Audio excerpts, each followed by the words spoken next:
కేంద్ర ప్రభుత్వం ఇటీవల తీసుకొచ్చిన 3 కొత్త క్రిమినల్ చట్టాలు జూలై 1 నుంచి అమల్లోకి రానున్నాయి.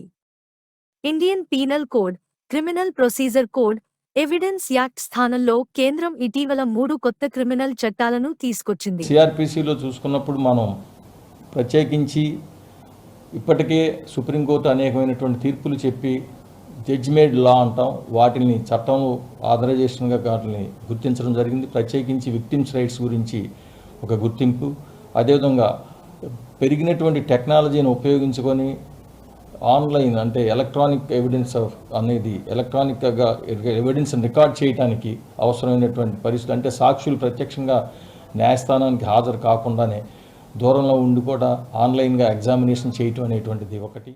కొత్తగా 3 చట్టాలని ప్రవేశపెట్టడం జరిగింది.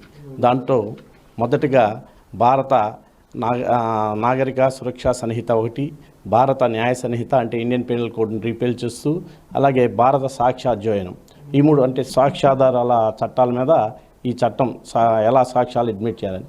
ఈ చట్టాల్లో భారత ప్రభుత్వం 1861, 1872 ఈ చట్టాలను రీప్లేస్ చేస్తూ కొత్త చట్టాలని ఫోర్స్లో తేవడం జరిగింది. ఈ చట్టాల్లో విక్టిమ్స్కి, పోలీస్ ఆఫీసర్స్కి, అలాగే ముద్దాయిలకి సమాంతర ఈక్వల్ రైట్స్ని ప్రొటెక్ట్ చేస్తూ ఈ చట్టాలను చేయటం అయింది. అనేక సుప్రీంకోర్టు, హైకోర్టు జడ్జిమెంట్లను పరిగణనలో తీసుకొని ఈ చట్టాల్లో మార్పులు చేయటం జరిగింది.